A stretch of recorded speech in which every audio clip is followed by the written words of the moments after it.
My name is Allicia, and I'm 26 years old. I still remember that evening when everything changed. The rain was falling softly, like tears from the sky. The small street outside my window was empty. The light from the street lamp touched the wet road and made it shine like silver. I sat near the window, waiting for her, my sister Lena. She said she would come home early, but she did not. It was not the first time Lena was late, but that night felt strange. I felt something heavy in my heart, like a stone that would not move. I looked at the clock again and again. The small hands moved, but she did not come. Maybe her phone battery is dead, I whispered to myself. I tried to smile, but deep inside, fear started to grow. When the clock showed 10 p.m., I called her again. No answer. I sent a message. No reply. Then I heard a soft knock at the door. My heart jumped. I ran to open it. But it was not Lena. It was her friend Ria. She looked worried, her eyes red. "Allicia," she said in a low voice. "Lena left the office early today, but no one knows where she went." "What do you mean?" I asked. "She said she was coming home." Ria shook her head. She looked sad, quiet. I thought maybe she wanted to be alone for some time. I froze. Lena never left without telling me. We were more than sisters. We were best friends. After our parents died, we had only each other. I walked to her room. Everything was there. Her bag, her books, her favorite blue scarf. Only one thing was missing: the small photo frame that had our family picture. I sat on her bed and held the pillow close. It still smelled like her perfume, sweet and soft. That night, I could not sleep. I kept hearing her laughter in my mind. I kept thinking of our last talk that morning. She had asked, "Do you think people can change their dreams, Allicia?" I smiled and said, "Of course. Dreams can change like seasons. Why?" She looked down. "Sometimes I feel my dream is not mine anymore." I did not understand her words then, but now they hit me like a wave. Days passed. I went to the police station, to her office, to her friends' houses. No one knew where she went. It felt like she had disappeared into the air. One evening, while cleaning her drawer, I found a small letter under her diary. My hands shook as I opened it. "My dear Allicia, if one day you wake up and I am not there, please don't be angry.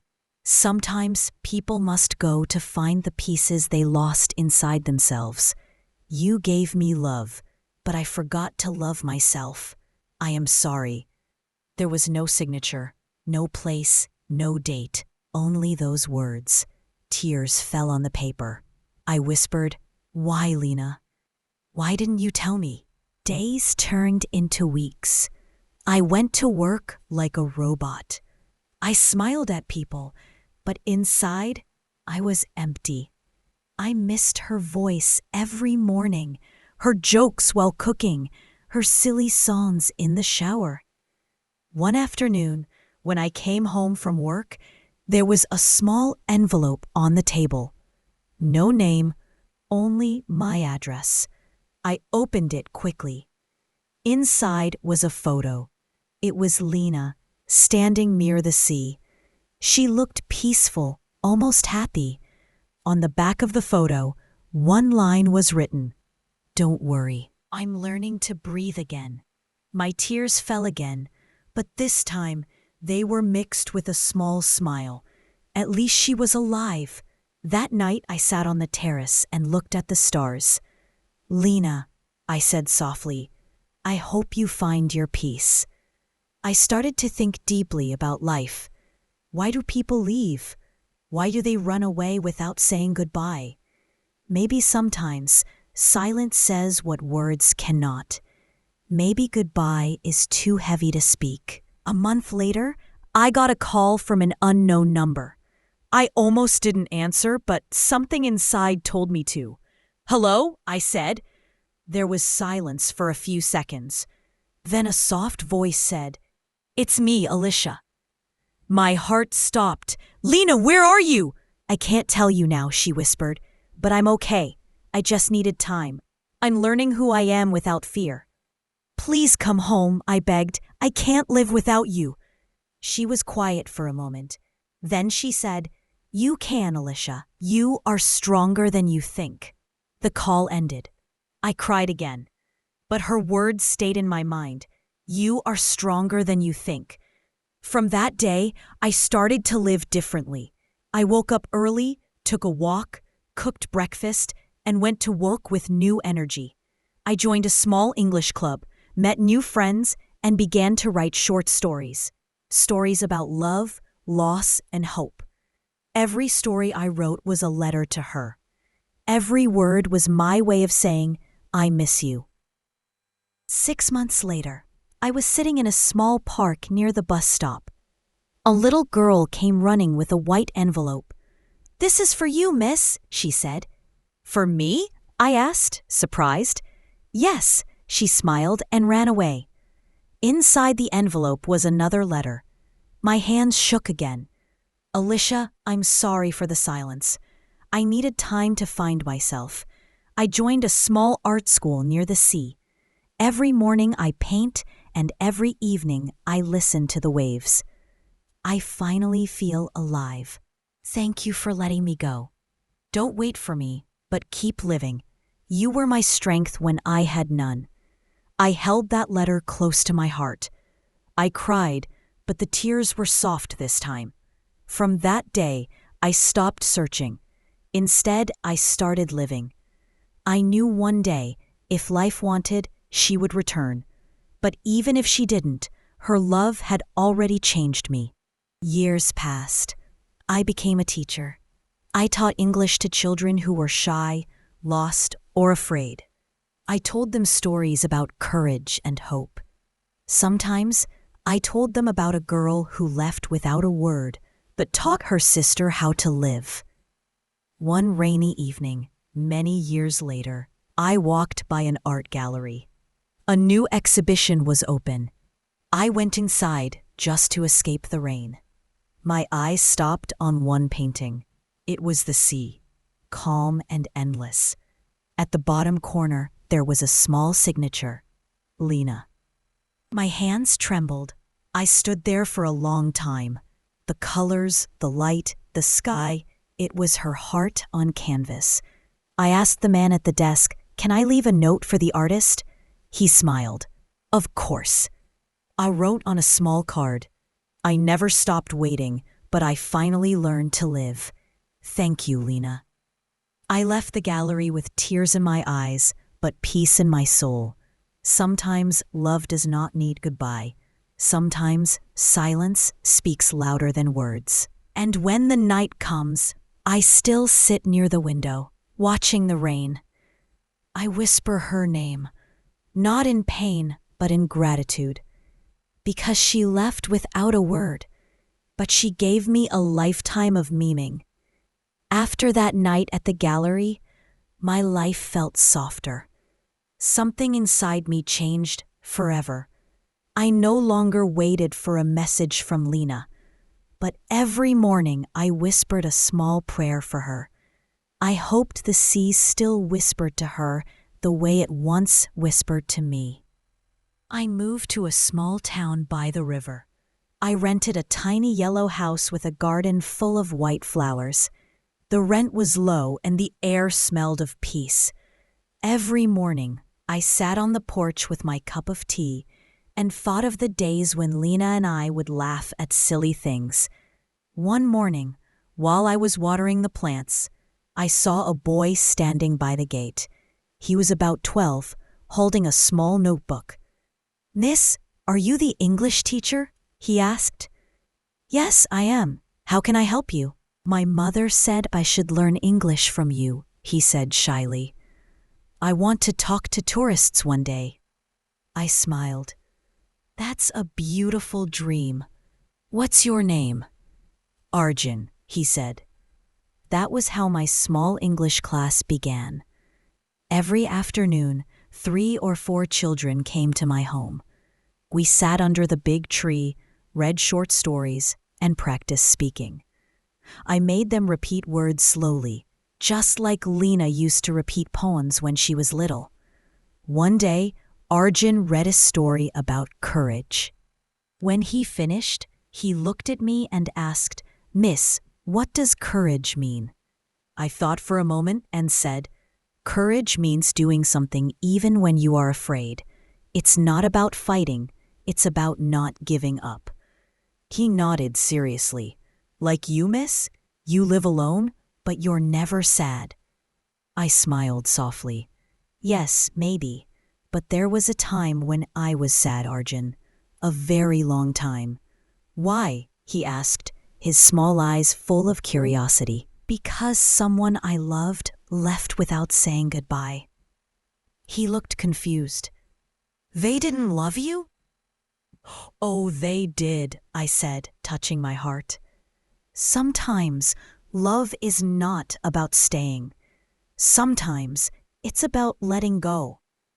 That evening after the children left, I sat under the tree and watched the sunset. The sky was pink and orange, and the river looked like melted gold.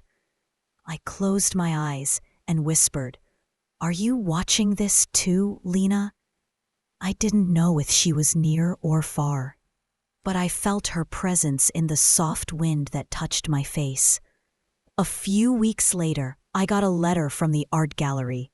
It said, "Dear Miss Allicia, we are happy to inform you that one of the artists from our recent exhibition, Miss Lena, would like to invite you to her next show.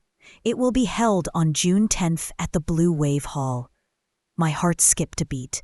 It had been 7 years since I had last heard her voice.